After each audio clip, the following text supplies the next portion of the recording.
firman Tuhan sudah. Injil Yohanes pasal yang pertama ayat ketiga hingga ayat yang ke-13 berkata demikian. Segala sesuatu dijadikan oleh Dia, dan tanpa Dia tidak ada sesuatu pun yang telah jadi dari segala yang telah dijadikan. Dalam Dia adalah hidup dan hidup adalah manusia.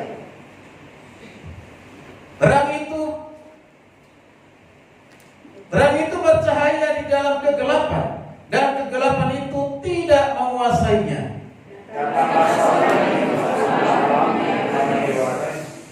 Ia datang sebagai saksi untuk memberi kesaksian tentang terang itu, supaya oleh Dia semua orang menjadi percaya. Ia bukan terang itu, tapi Ia harus memberi kesaksian tentang terang itu. Terang yang sesungguhnya yang menerangi setiap orang sedang datang ke dalam dunia.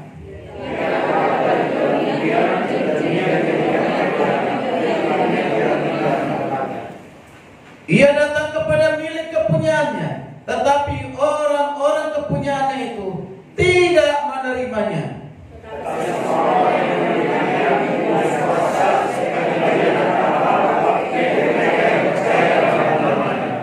Saya baca 13. Orang-orang yang diperankan bukan dari darah atau dari daging, bukan pula secara jasmani oleh keinginan seorang laki-laki, melainkan dari Allah. Mari kita bersama-sama kembali memperhatikan ayat yang ke-9. 2-3 ya.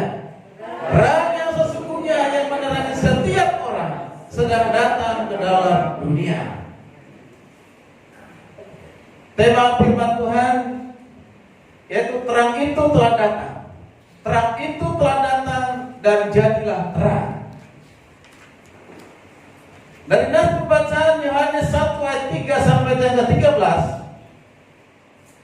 Mari kita perhatikan bersama-sama. Ini adalah kesaksian dari Yohanes, Rasul Yohanes, dan sekaligus juga kesaksian Rasul Yohanes tentang Yohanes Pembaptis, yang ada juga saksi kedatangan Kristus.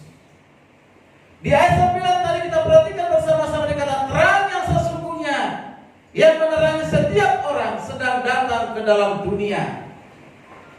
Terang yang sesungguhnya. Siapa yang dimaksud dengan terang yang sesungguhnya? Yang telah datang. Bahkan dikatakan sedang datang ke dalam dunia. Bukan lagi sedang, karena ini sudah terjadi, sudah digenapi. Kalau saat ini telah datang ke dalam dunia. Kalau kita perhatikan khususnya ayat ke-9 ini pemahamannya sangat luar biasa sekali. Ya, ini bisa menunjukkan kepada Yesus sebagai yang ilahi dan juga menunjuk kepada Yesus sebagai manusia yang lahir. Mari kita perhatikan bersama-sama siapa yang dimaksud dengan terang itu. Pasti kita sudah bisa menjawab, adalah Yesus.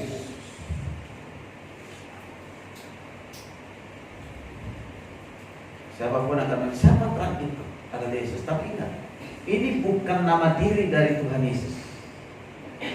Jangan sampai katakan namanya Yesus itu terang. Ini menunjukkan pada suatu sifat hakikat yang dimiliki oleh Yesus, bahwa Yesus adalah terang. Sama dengan dikatakan Yesus adalah kasih. Kasih itu bukan nama diri, terang itu bukan nama diri, tapi ada sifat hakiki yang dimiliki oleh Tuhan. Saudara, apa yang ada terang di dunia ini? Terang listrik ada, terang bulan ada, terang matahari ada, terang mata hati kita ada. Segala terang yang ada di dunia ini. Maka saya katakan, itu semuanya terbatas. Bahkan suatu saat terang itu akan lenyap. Tapi terang yang diberikan oleh Kristus, terang yang dimiliki oleh Kristus, adalah terang yang bisa menembus segala zaman, menembus apapun. Bahkan lebih terang dari matahari dan bulan yang diciptakan. lebih terang dari apapun yang di dunia ini. Bahkan terang itu bisa menembus dari segala orang-orang jahat. Ketika terang itu sudah menerobos masuk ke dalam pribadi seorang, sekalipun dia seorang penyamun, seorang penjahat, pembunuh, tapi ketika terang itu masuk ke dalam hatinya, maka terang itu akan mengubah kehidupannya. Amin. Berarti dahsyatnya terang Yesus.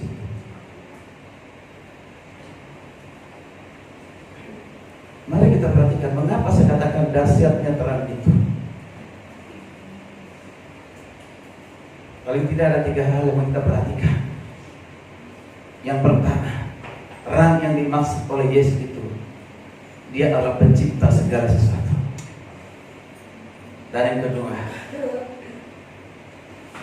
Yesus itu adalah sumber hidup atau sumber kehidupan yang kekal. Dan yang ketiga, bahwa Yesus itu adalah sumber terang yang dapat menerangi siapapun. Amin. Nah, 3 hal ini akan kita perhatikan bersama-sama. Mari kita perhatikan di ayat ketiga yang sudah kita baca tadi. Perhatikan bersama-sama kedahsyatan, kehebatan dari Yesus Kristus ialah terang itu. Di ayat ketiga dikatakan, coba perhatikan, segala sesuatu dijadikan oleh Dia. Oleh siapa? Oleh siapa? Oleh Yesus. Lalu perhatikan, tidak satu pun yang telah jadi dari segala sesuatu yang telah dijadikan. Perhatikan di 3A, segala sesuatu dijadikan oleh Dia. Ini hal yang positif.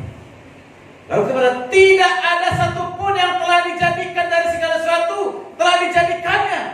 Ini hal yang negatif. Artinya apa, saudara kasih Tuhan? Pertama, segala sesuatu yang ada di dunia ini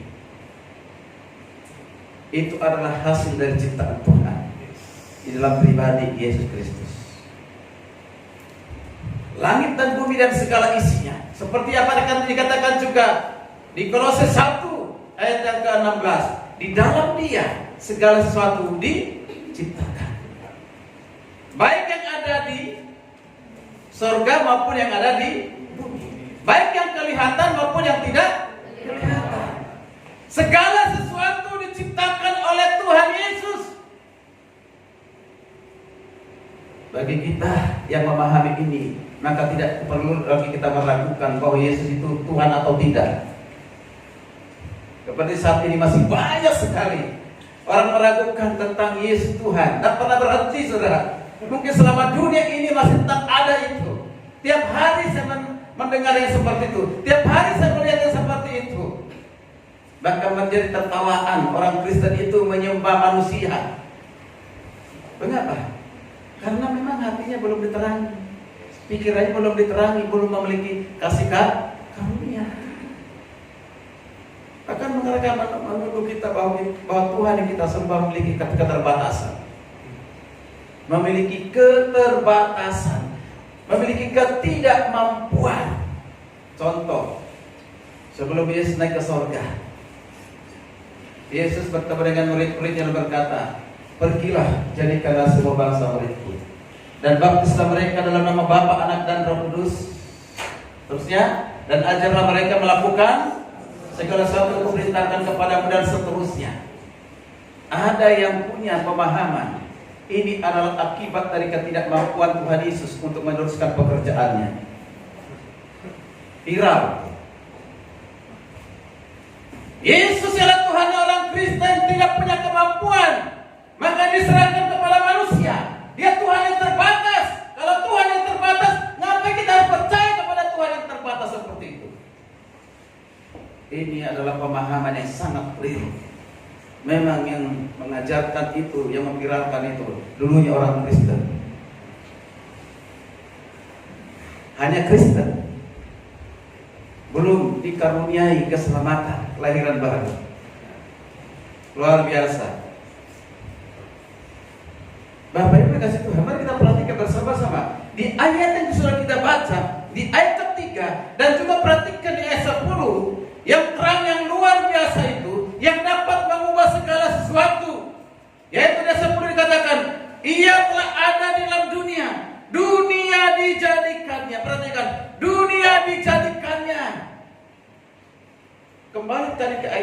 9 dan ayat 10 ini, saya katakan tadi ada yang positif dan negatif. Artinya apa? Yang positif itu adalah segala sesuatu dijadikan oleh Tuhan. Semua dijadikan oleh Tuhan. Maka hal yang kita perhatikan di sini, tanpa Dia segala sesuatu tidak ada. Tanpa Yesus tidak mungkin ada segala sesuatu. Ini yang harus kita pahami. Bahkan yang kedua, segala sesuatu yang ada di dunia ini suatu saat akan lenyap, akan binasa. Tidak ada yang abadi, tidak ada yang kekal. Siapa yang kekal? Adalah Yesus. Dari ayat ini kita bisa pahami, Yesus itu adalah pencipta, bukan dicipta. Pencipta berarti Dia ada di dalam kekekalan. Amin. Amin. Luar biasa, Bapak Ibu. Kalau kita perhatikan sampai hari ini, zaman ini, dari zaman Yesus, kita perhatikan orang Farisi, ahli Taurat tahu, Herodes tahu, terutama orang-orang Farisi ahli Taurat tahu di mana Yesus lahir, tempatnya di mana, apa visinya, dikatakan tujuannya menjadi raja bangsa Israel, akan lahir di Bethlehem.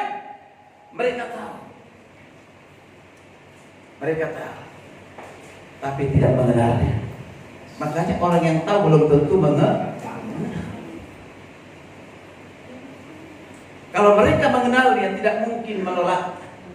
Dari ayat kita baca ayat 11, Dia datang kepada milik kepunyaannya, tapi milik kepunyaannya tidak menerimanya, menolaknya. Saudara kasih Tuhan, jangan sampai kita bagian dari orang Farisi, ahli Taurat, Herodes yang hanya tahu tapi tidak mengenalnya. Maka hari ini Natal itu adalah penyataan Tuhan supaya kita semakin mengenalnya. Amin. Amin. Semakin mengenalnya maka semakin mencintainya. Semakin mencintainya berarti semakin setia kepadanya. Apapun taruhannya, apapun pujiannya, apapun godaannya. Ketika engkau sudah dilahirkan dan engkau mengenal Tuhan Yesus dengan baik dan benar, engkau tetap setia menyembahnya, mempertuhankannya. Amin. Hanya orang-orang yang belum mengalami lahir baru dan belum memiliki pengenalan akan Tuhan Yesus, mereka lah yang akan bisa meninggalkan kekristenan, bukan meninggalkan Yesus. Makanya kita harus lihat apa yang membuktikan bahwa Yesus Tuhan, dia terang yang ajaib itu. Pahami bahwa Yesus itu adalah pencipta. Amin. Luar biasa. Jangan sampai ada orang Kristen lagi meragukan, lagi jemaat King Immanuel, jangan sampai lagi meragukan Yesus Kristus itu manusia atau Tuhan. Tidak boleh menggunakan atau. Yesus Kristus adalah Tuhan. Amin. Bapak Ibu dikasih Tuhan, mari kita perhatikan bersama-sama. Di dalam pengenalan, kalau dikatakan tadi, dunia tidak mengenalnya. Dia 10. Dunia tidak mengenalnya. Siapa itu dunia? Adalah orang-orang yang hadir pada saat dia lahir. Ada di sana orang-orang dunia. Yang saya sebut tadi kelompok Saduki, Farisi, ahli Taurat, Herodes dan yang lainnya. Justru yang datang itu di luar Israel. Namanya orang Terus saya dipersoalkan berapa orang Majus yang datang. Ada yang bilang 2, ada yang 5. Yang penting orang Majus datang. Itu kata jam yang digunakan di situ yang pasti lebih dari 1. Dari mana datangnya itu? Dari daerah? Dari mana? Timur. Daerah diperkirakan dari Datang ke Bethlehem atas dasar petunjuk dari apa? Bintang. Dan saya percaya, saudara kasih Tuhan, orang-orang Majus ini, mereka datang karena sudah dijamah oleh Tuhan. Amin. Karena sudah terang itu sudah bersinar, terang Kristus sudah bersinar dalam hati mereka. Itulah kekuatan mereka melangkah sekalipun jauh, meninggalkan pekerjaan, meninggalkan keluarga, meninggalkan segala kegiatannya, dan mereka berjalan harus menempuh jarak yang jauh untuk masuk ke Bethlehem. Luar biasa. Bukan hanya itu, bahkan mereka datang membawa persembahan. Tadi yang kita nyanyikan apa itu? Mas, kemenyan dan kemenyan. Nanti suatu saat kita belajar makna dari mur, kemenyan, dan emas itu. Artinya mereka datang sudah mempersiapkan diri. Jadi bukan hanya sekadar datang. Mereka sudah persiapkan diri. Bagaimana kita persiapkan diri? Berarti persiapkan. Kita akan menempuh jalan yang jauh. Siapkan tenaganya, siapkan waktunya. Kita akan memberikan persembahan. Sudah dipersiapkan Bapak Ibu.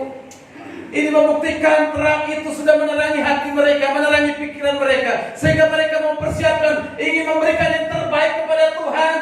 Yesus yang sudah lahir, sekalipun dia masih bayi, tapi dia tetap Tuhan. Amin. Amin. Pada saat itu maksudnya baik. Ini mulai sudah ada pengenalan. Dan kita lihat dampaknya sampai hari ini sudah. Daerah Timur Tengah, terutama daerah-daerah yang mayoritas agama Muslim, sudah banyak orang yang percaya dan bersujud, percaya kepada Kristus. Amin.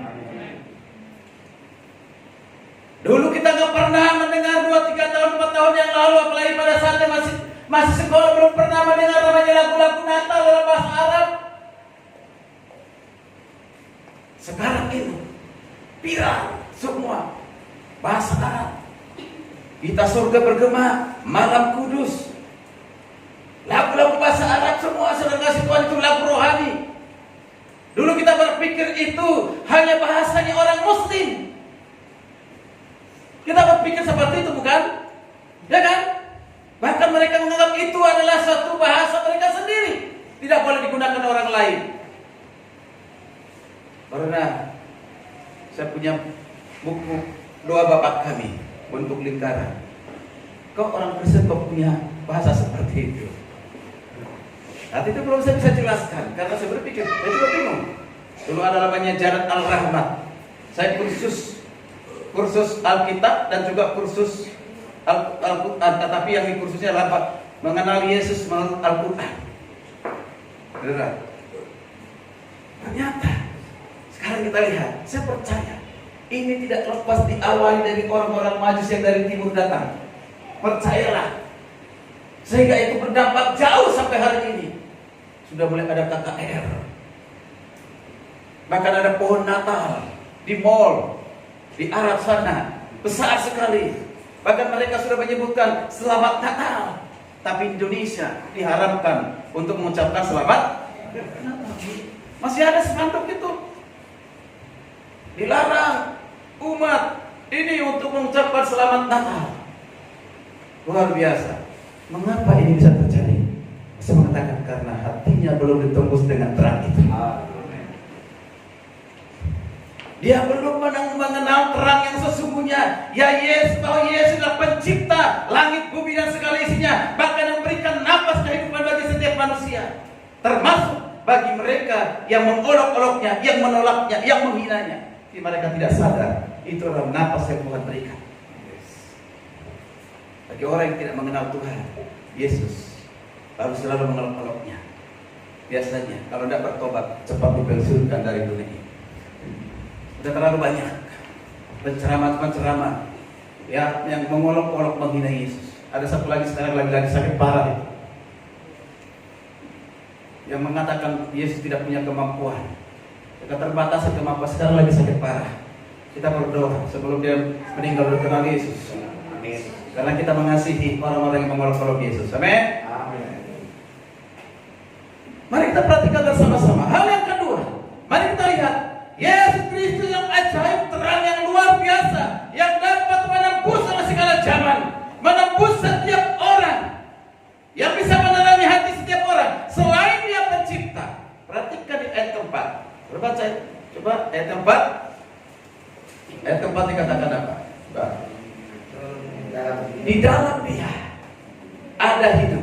Dan hidup itu adalah terang manusia. Luar biasa. Di dalam dia, di dalam siapa? Di dalam Yesus. Ada apa di dalam Yesus? Ada hidup. Hidup yang bagaimana? Ini bukan hidup sekedar bernapas.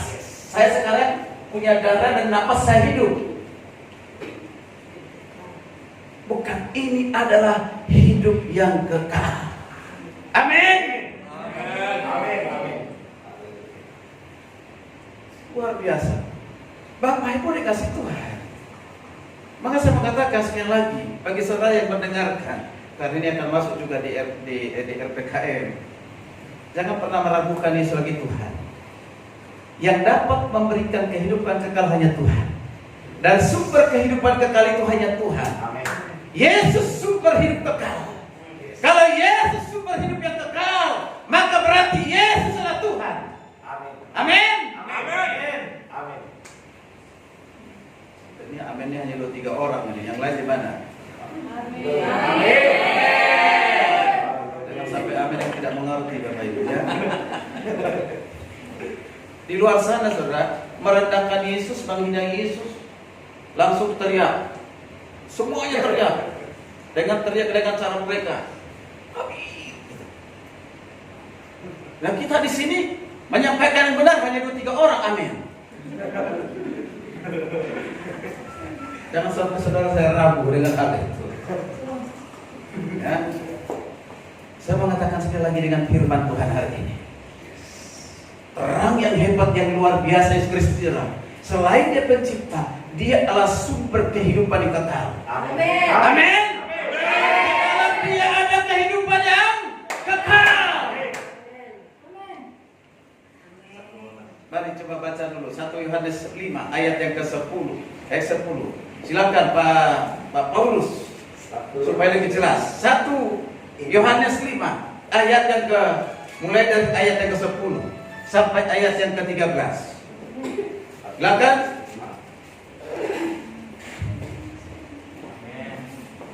1 Yohanes 10 ayat 5. 1 Yohanes 5 1 Yohanes 5 ayat 10. 5 sampai 10. ya. 1 Yohanes 5 ayat 10. Barang siapa percaya kepada anak Allah, ia mempunyai kesaksian itu di dalam dirinya. Barang siapa tidak percaya kepada Allah, ia membuat dia menjadi pendusta, karena ia tidak percaya akan kesaksian yang diberikan Allah tentang anaknya. Dan inilah kesaksian itu: Allah telah mengaruniakan hidup yang kekal kepada kita, dan hidup itu ada di dalam anaknya. Barang siapa memiliki anak, ia memiliki hidup. Barang siapa tidak memiliki anak, ia tidak memiliki hidup. Amin. Ayat 13. Pengetahuan akan hidup yang kekal. Semuanya itu kutuliskan kepada kamu, supaya kamu yang percaya kepada nama anak Allah tahu bahwa kamu memiliki hidup yang kekal. Perhatikan 3 ayat ini, relasi Tuhan. Di ayat 11, terutama di ayat 11. Kita perhatikan ayat 11. Coba ayat lagi 11. Dan inilah kesaksian Rasul Yohanes. Allah telah mengaruniakan hidup kekal kepada kita. Hidup itu ada di dalam siapa? Di dalam anaknya. Siapa itu anaknya? Yesus Kristus. Ayat 12. Ayat 12. Barang siapa memiliki anak, ia memiliki hidup. Barang siapa tidak memiliki anak, ia tidak memiliki hidup. Nah, perhatikan, ini dikontraskan oleh Yohanes antara kehidupan kekal dan hukuman yang kekal.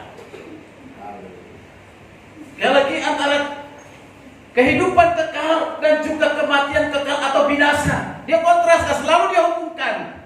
Kalau engkau percaya kepada Yesus, engkau memiliki anak atau tidak memiliki Yesus, engkau memiliki hidup.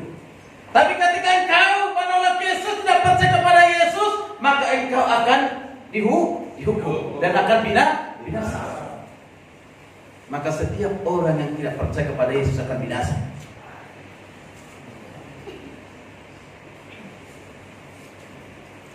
Dengan demikian, Yesus itu sumber keselamatan. Yesus itu adalah sumber kehidupan kekal. Amin. Kalau Yesus sumber kehidupan kekal, maka Dia adalah Tuhan. Manusia tidak akan pernah memberikan kehidupan kekal. Kehidupan kekal yang kita miliki itu bersumber dari Tuhan. Dan kekekalan yang dimiliki oleh Tuhan bukan bersumber dari mana-mana, tapi itu bersumber dari diri sendiri karena Dia adalah Tuhan. Amin. Bapak yang berkasih Tuhan, mari kita perhatikan bersama-sama. Maka hal penekanan dari Rasul Yohanes di sini, hanya dalam Yesus ada hidup kekal. Di luar Yesus ada kebinasaan. Di luar Yesus ada hukuman. Ini perlu saudara renungkan. Pastikan saudara sudah di dalam Yesus. Amin. Jangan sampai kita merayakan Natal, tapi kita belum ada dalam Yesus. Pastikan saudara di dalam Yesus. Orang yang ada di dalam gereja belum tentu ada di dalam Yesus. Kali kita mengatakan orang yang ada di dalam gereja, orang yang beribadah seperti ini belum tentu di dalam Yesus. Tetap aja binasa. Hanya di gereja tapi di dalam Yesus tetap aja binasa. Makanya jangan sampai ada jemaat King Immanuel. Suatu saat kita sudah ada di surga, lalu kita lihat mana yang King dulu. Ada nggak di sini semuanya? Wah, ada, ini ada. Ibu Poli ada. Kan? Pak Prakoso mana? Itu ada dia besar. Ada. Oh, ada Pak. Ada. Sedang makan buah pohon pengetahuan yang baik dan jahat.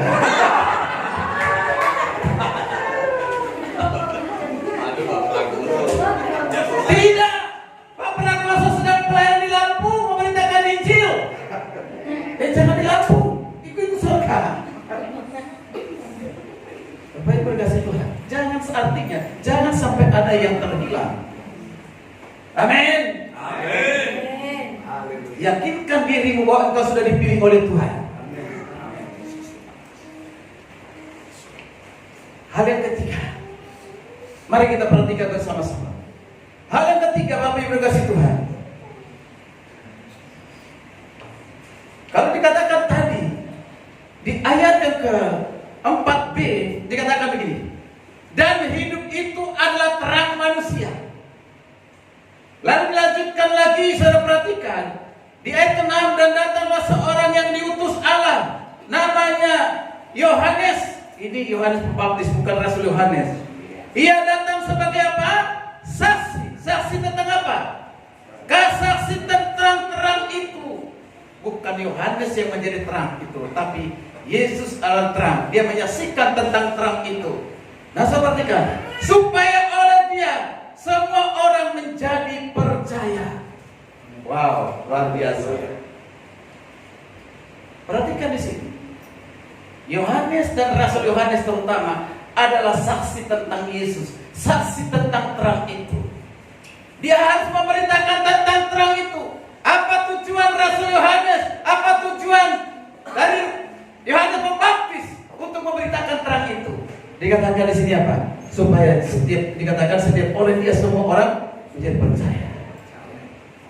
Tapi apakah orang yang mendengarkan berita tentang terang itu zaman Yohanes dan juga zaman sekarang, semua orang menjadi percaya? Tidak. Ada orang mengatakan begini, penafsir mengatakan begini, semua orang di dunia sudah diterangi hatinya oleh Tuhan, maka semua akan diselamatkan. Karena kita mengatakan setiap orang, tidak demikian. Tapi ketika hatinya diterangi, dia mengenal Tuhan. Akhirnya pengenalan itu menuntun dia menjadi orang percaya, dan hanya mereka lah yang diselamatkan. Amin. Maka ditekankan di ayat ke-11, saudara perhatikan. Ini saya dikatakan di sini, mereka hatinya yang digelapkan. Tuhan kita perhatikan lagi, coba kita perhatikan di sini ayat kelima. Terang itu bercahaya di dalam kegelapan, dan kegelapan itu tidak menguasainya. Ayat kelima ini, terang itu bercahaya. Bercahaya di mana? Bukan bercahaya di terang, tapi bercahaya dalam kegelapan. Apa itu kegelapan? Yang dimaksud kegelapan di sini. Apa itu kegelapan? Ini artinya apa? Dosa-dosa yang terselubung di hati manusia. Ketidakpercayaan manusia akan Yesus, penolakan manusia akan Yesus, itulah dosa. Dosa yang membawa kebinasaan kalau orang itu tidak bertobat. Ibaratkan selubung-selubung, yaitu adalah dosa-dosa yang ada pada diri manusia. Saya tidak tahu dosa apa yang saya lakukan, dan saya tidak tahu dosa apa yang saya lakukan. Siapapun tidak tahu kecuali Tuhan. Amin. Dosa itu menjadi penghalang, penghambat supaya terang itu masuk dalam hati kita, pikiran kita. Maka saya katakan, selama 2021, dosa apa yang saya lakukan? Jangan sampai dosa itu menghambat kita untuk menerima terang itu, menerangi hati dan pikiran kita. Masih ada dalam kegelapan, tinggalkan kegelapan dan hidup terang. Amin. Amin. Kegelapan itu tidak menguasainya. Saudara, terjemahan yang paling tepat di sini apa? Kegelapan itu membuat dia tidak mengerti. Kegelapan itu membuat orang tidak mengerti siapa Yesus. Kegelapan itu membuat orang tidak mengerti dan tidak datang kepada Yesus, sehingga mengolok-olok, menghina, merendahkan. Pengertian itu membuat dia hidup dalam kegelapan, hidup dalam dosa, tidak takut berbuat dosa. Kegelapan itulah membuat orang cerai hidup, cerai menikah lagi, cerai menikah lagi. Kalau tahu dia dalam kegelapan, dia tidak akan pernah lakukan itu. Bapak Ibu kasih Tuhan, ini serius. Bukan kata menguasai, tidak mengerti. Maka ketidakmengertian itu membuat, saudara perhatikan, membuat seseorang yang dikatakan apa? Tidak mengenalnya. Ya, tidak mengenalnya. Itu dikatakan di ayat 10. Ia telah ada dalam dunia, dunia dijadikannya, tetapi dunia tidak mengenalnya. Akibat dari kegelapan itu, dosa yang terselubung itu tidak mengenalnya, tidak mengenal Yesus. Di ayat 11, ia datang kepada milik kepunyaannya, tetapi orang-orang tidak kepunyaannya itu tidak menerimanya. Perhatikan urutannya begini. Tidak mengerti. Akhirnya ketidakmengertian itu membuat dia tidak mengenal. Dan kemudian tidak mengenal itu akhirnya apa? Menolak. Tidak menerimanya. Jadi dari mana awalnya? Kegelapan dulu. Kegelapan dunia, dosa dunia menguasai hatinya, menguasai pikirannya. Maka dikatakan ilah-ilah zaman itu menutup mata rohani seorang sehingga tidak bisa melihat terang dalam Kristus. Membuat dia tidak mengerti. Ketika tidak mengerti, maka tidak mengenalnya, dan tidak mungkin menerimanya. Bapak Ibu, itu situasi yang ada sampai saat ini. Maka kita belajar dari Yohanes Pembaptis. Belajar dari Yohanes Pembaptis, ini luar biasa. Dia percaya sumber terang itu adalah Yesus. Karena dia tahu Yesus itu sumber terang, maka dia memberitakan terang itu, menyaksikan terang itu.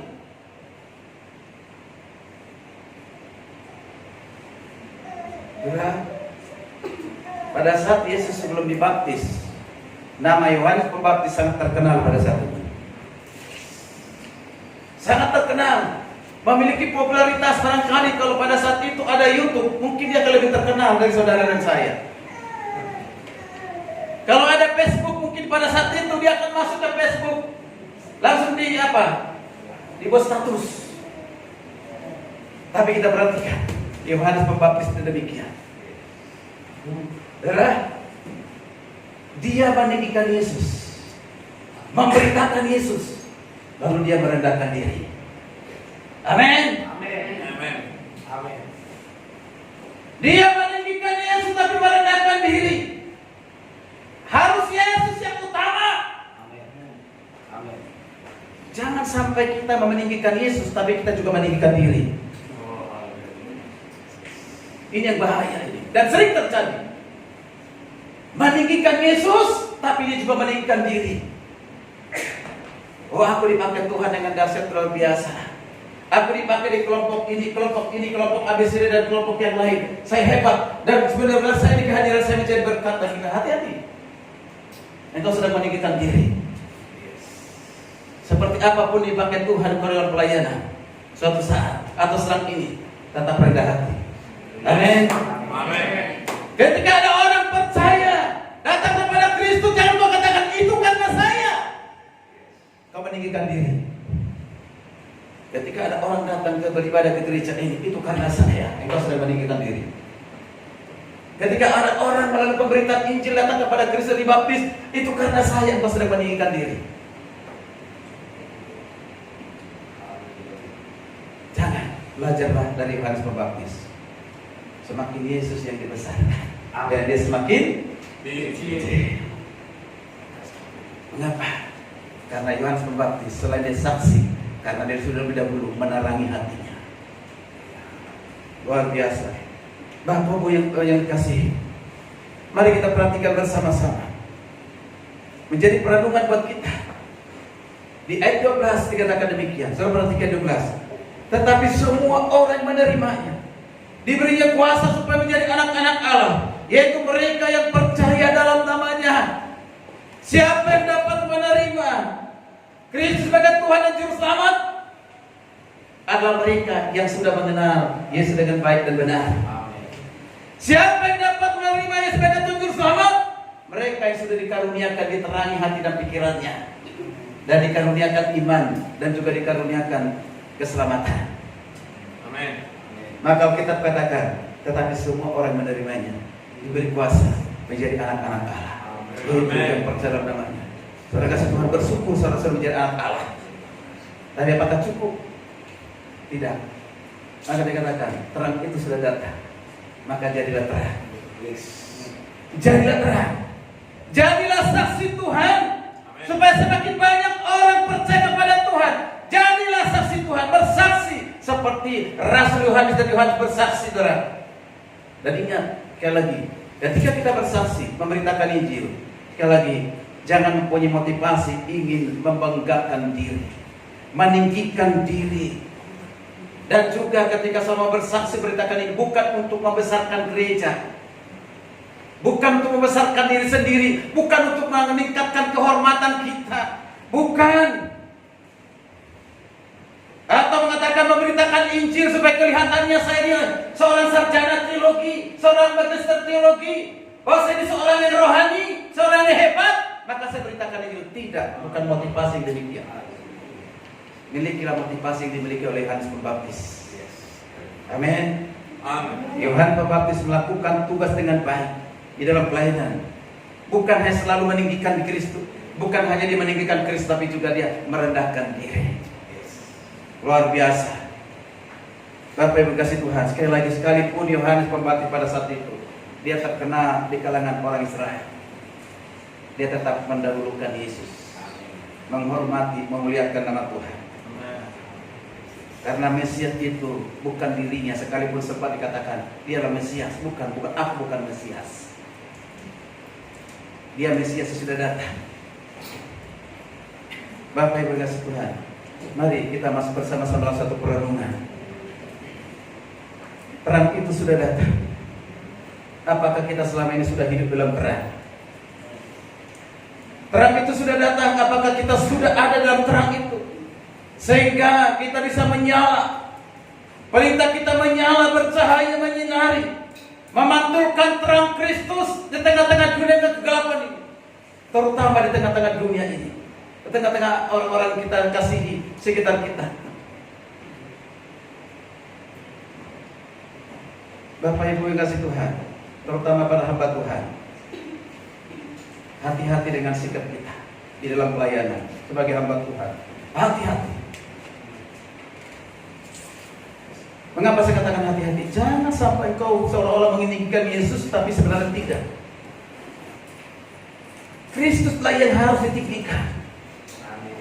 Amin. Bukan saudara yang ditinggikan. Karena tujuan Rasul Yohanes adalah menunjukkan Yesus sebagai Kristus. Yesus anak Allah, itu yang penting. Yesuslah yang dimuliakan, bukan diri kita sendiri. Dialah sumber terang itu. Maka